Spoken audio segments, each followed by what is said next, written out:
Altogether, we were on the Siegfried Line for about 3 weeks, and my memories of that are pretty much blurred. It was mostly mud and cabbages, and every now and then we did have a slight move forward, but for the most part we were just in the foxholes, usually filled with water. American soldiers, on the whole, I believe, find it very difficult to hate. We spoke of the Germans and thought of the Germans as our enemy, but there was no such thing as violent hatred. The non-commissioned officer in the American Army is unique. He has to be the leader of his men, but many of the men under him can also be leaders.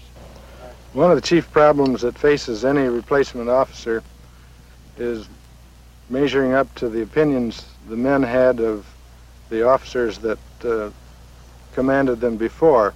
And after we got all the battalions settled down in their foxholes for the night, I dug out a pair of blue silk pajamas that my wife had insisted that I put in my bedroll, and put them on and crawled in my bedroll to sleep for the night. And of course, this news spread around over the battalion immediately, and my purpose was achieved because all of the men felt that if the old man had gotten in his silk pajamas and gone to bed, that certainly there was no trouble or they weren't in great danger, so they relaxed and were able to get a good night's rest.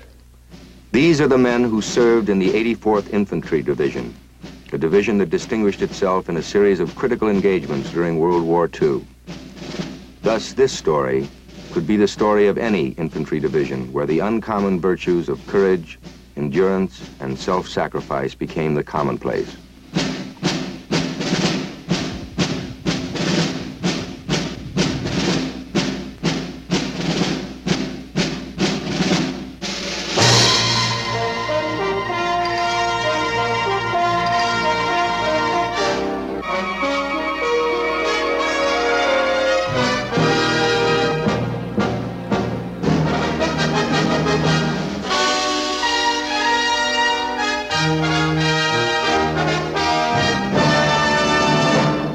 The offensive, codenamed Watch on the Rhine, would be more generally known as the Battle of the Bulge.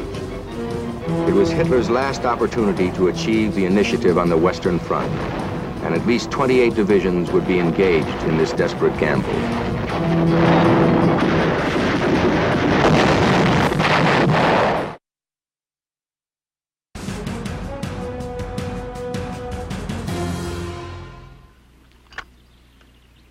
Good old M1 rifle, semi-automatic, breech-loaded. Seems a lot heavier than it did 20 years ago. My name is John Shaw. I was with the 84th Infantry Division as a buck private during World War II. I was one of these ASTP boys, 3,000 of us shipped down to the 84th Division in April before we went overseas in 1944. And we were trained hard and sent overseas in September, and were in England for a while, and then we caught the Red Ball Express. And then before we knew it, we were right on the edge of the line, ready to go into combat. And we were all of us kind of wondering what things were going to be like. We could see the shells going off, we could hear them, and we were all sort of nervous, but I don't think anyone was really fully conscious and aware of what was going to happen. The men of the 84th Division had managed to penetrate the enemy lines a few hundred yards east of the Dutch frontier. But the Siegfried Line barred the way to further advance. This fortified zone of tank traps, gun emplacements, and pillboxes had become a shield behind which weary German troops now assembled. General Siegfried Westphal, Chief of Staff to Field Marshal von Rundstedt, had this to say of the situation. It was essential for the German High Command in the West to gain time in order to re-equip the West fortifications, called Siegfried Line, for defense purposes. We had to make every effort, therefore, to see to it that our troops could maintain this position as long as possible. Westlich dieser Siegfriedlinie, also noch in Belgien und Luxemburg, behaupten konnten. The West fortifications had no weapons. The wire entanglements had been dismantled, and even some of the keys to unlock the rusty dugouts were missing. The defensive value of these constructions was so minimal that the soldiers preferred to live in a trench under the open sky rather than have the concrete ceiling collapse over their heads. We reported this to Hitler, who flew into a rage and retorted, "The whole world trembles in fear of this phenomenal achievement of German technology."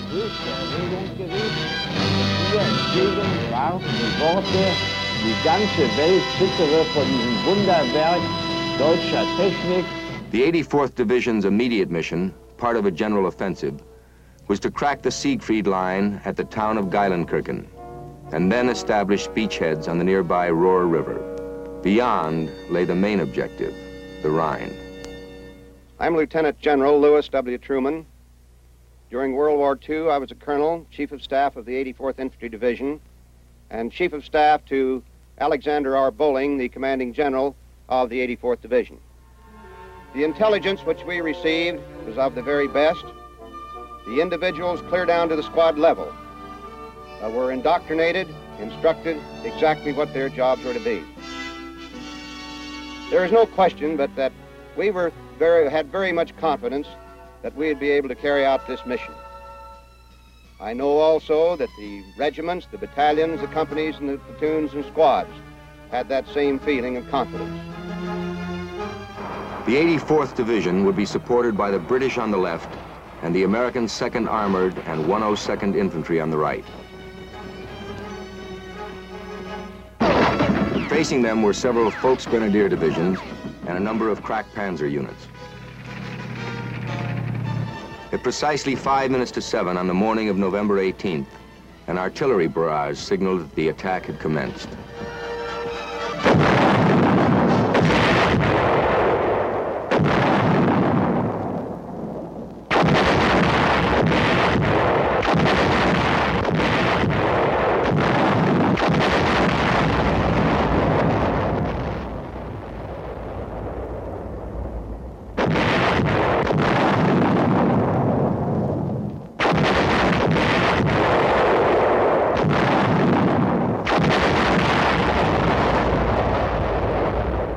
Geilenkirchen was about 3 miles away from where we were, and it so happened that our regiment was leading the attack, and happened to be in the 1st platoon of the 1st company, and I happened to be in the 1st squad of the 1st platoon, and so happened that I was the 1st scout.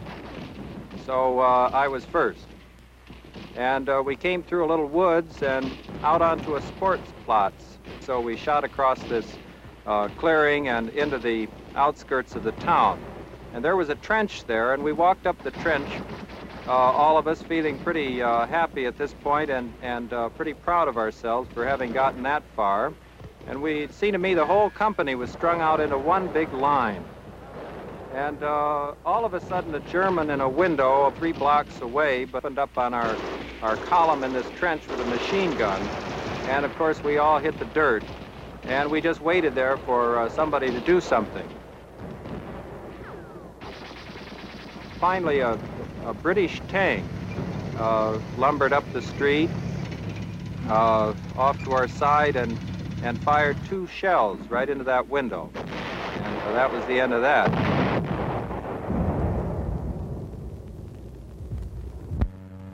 I'm Richard K. Hawkins. I was a first lieutenant with A Company 334th Infantry of the 84th Infantry Division. It was necessary for complete cooperation between various branches of the Army. And since it was necessary for the infantrymen to attack on foot, seize the ground and hold it, it was also necessary for artillery to neutralize these positions before the infantrymen jumped off. It was a wonderful show of cooperation between these different branches.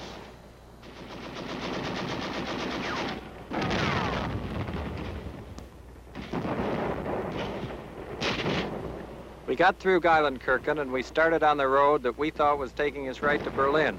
We felt great and we were pretty excited about being in the war. And after we'd gone about 500 yards up the road, the 88 started coming in. Like fools, we ran into a little woods, and all of us tried our best to dig into the ground. We used our hands that just tried to claw the dirt, trying to dig in. Meantime, these shells were coming into the trees and bursting all around us, and our friends were being hit and were screaming for medics. This lasted, it seemed, for about half an hour. I suppose it lasted about 5 minutes.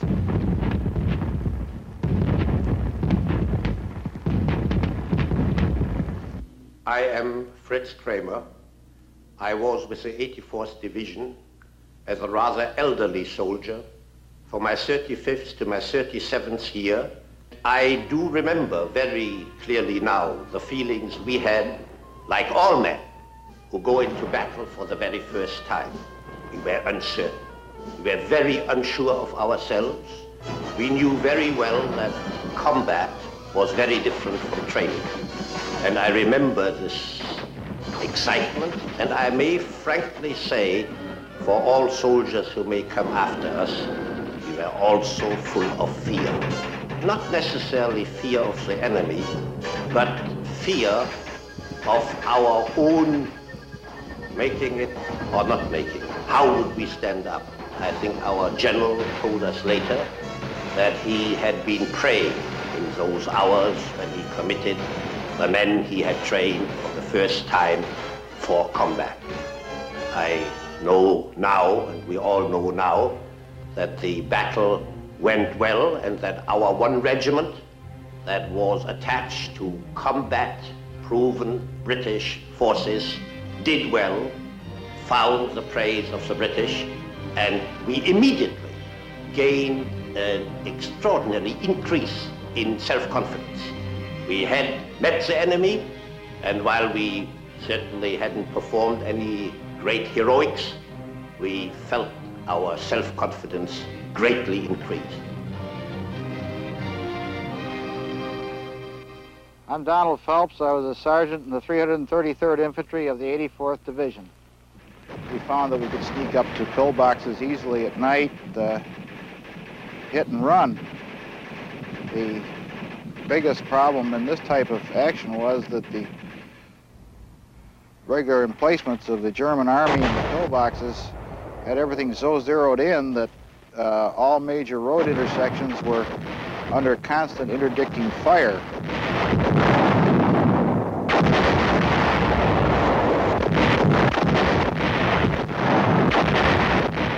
By the 21st of November, the Siegfried Line had been dented. The objectives in and around Geilenkirchen had been taken. The 84th now headed for the Rohr River, a few miles distant. General Bowling picked the village of Lenneck as the ideal location for the planned river crossing.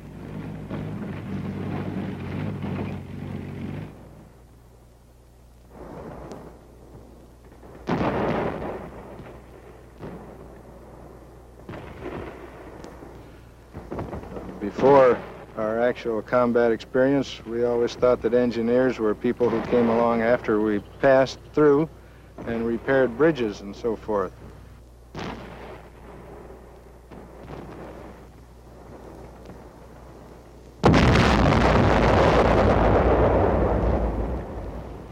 We actually had engineer squads with each rifle platoon whose function was to place explosive charges in pillbox and braziers, and this helped a great deal in overcoming this resistance.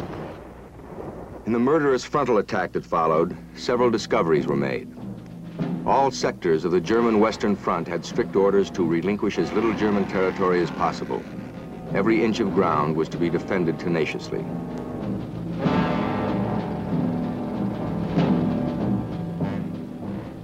The uncertainty concerning the Allied situation posed an especially conspicuous problem.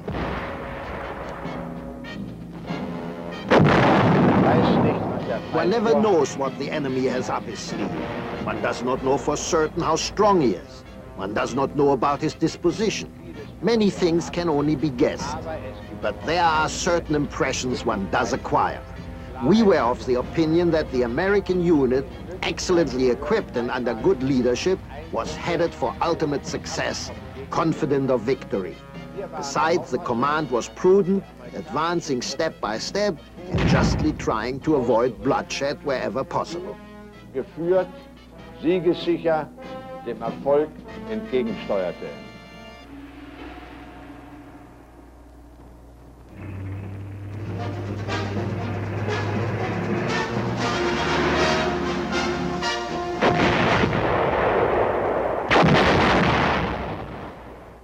By the end of November, the German defenses west of the Ruhr had been either captured or neutralized by men of the 84th Division. On December 2nd, the coveted prize of Lennik fell to the neighboring 102nd Division.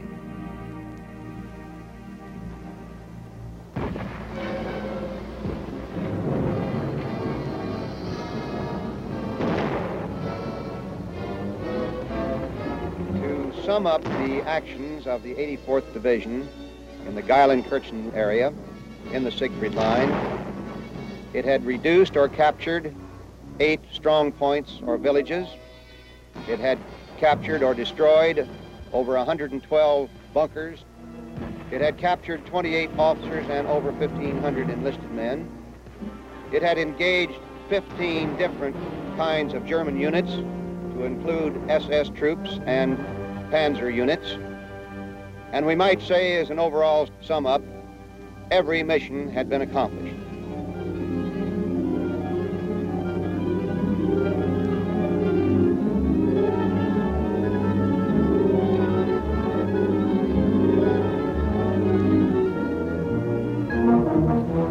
While the Allies made preparations for the crossing of the Ruhr, a major offensive was about to be launched by the combined German forces.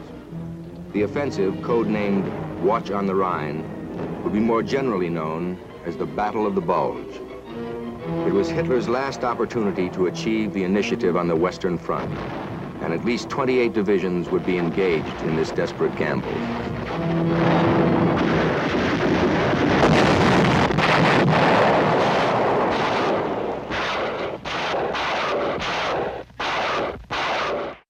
I tried to comfort the man, prop his head up until the medics could reach him. And all this time, and I shall never forget this man was trying to apologize for me for being hit and sorry, almost crying, because he would not get to carry on with the battalion and continue the fight.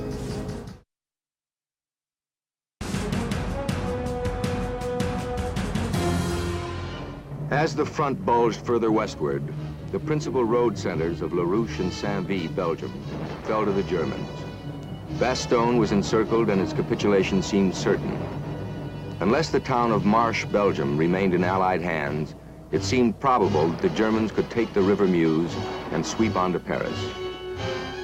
The 84th Division was ordered to withdraw from its positions on the Ruhr and take up a defensive line along the Marche-Houghton road. It was at this time that we got sudden orders to move. We were loaded into the Army trucks and we started moving back. We heard all kinds of rumors. We heard the Germans had broken through. We heard there was a big offensive. Everything was confused, but all we knew, we were on the road and moving again. Of course, it had only been a month before that we'd moved up by truck, so we were kind of used to it. But this was a night move, in the dark, around the back corners, and orders were changed constantly. We never knew from one minute to the next what was going on. On our way back, we ran into trailers bringing up assault boats to cross rivers with. They apparently were for us, but we weren't going to be there to be with them. We finally found that at the end of this truck route, which was very circuitous, we ended up in the town of Marche in Belgium. And although our orders were a little unclear, we were told to hold the town at all costs. We had our first snow at this point, and digging foxholes in icy ground was a little difficult. But we kept always on the move. And our company seemed to be ending up as division reserve. So we were sent here and there on little jobs and filling up the gaps and trying to get the situation under control. We spent our first night in Belgium billeted in a huge stone barn with hay and big fat cows and horses chomping around us, and we were excited to be where once again there was some life. We went down the road and had a nice chicken dinner with some eggs and milk, food that we hadn't had, it seemed like weeks and weeks. And there seemed to be no nervousness about Germans until later on that night when we spotted way across the valley a column of tanks going up the road, and somebody pointed out that those were German tanks, and we had been told we were miles and miles behind the front. And that's when we realized that there was a good deal of confusion in the general picture in Belgium. Well, after that, we went by truck to a little town called Wanlan and met a very lovely Belgian woman in a French or a Belgian chateau who had 2 daughters, and she was just getting them into the car to drive them to Brussels. She said they had an appointment with the oculist, and it was only later that we realized she was fleeing as fast as she could, and she knew that the situation was very bad. And later on that night, we had our first encounter with some German tanks which came along and fired at us, and we fired back, and they went on back the road that they'd come from, but we realized we were in what they call a fluid situation with nobody quite certain where the front lines were, least of all us.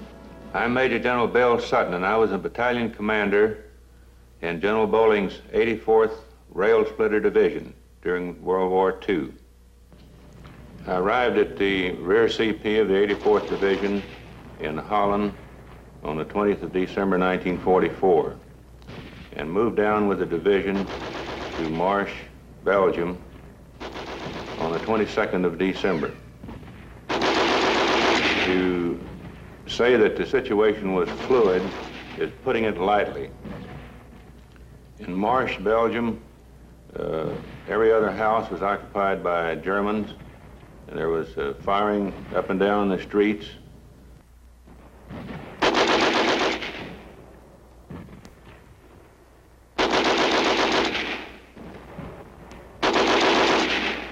The 334th Infantry had organized positions along the front edge of the Marsh-Houghton Ridge. I can remember that the foxholes were sometimes 150 yards apart.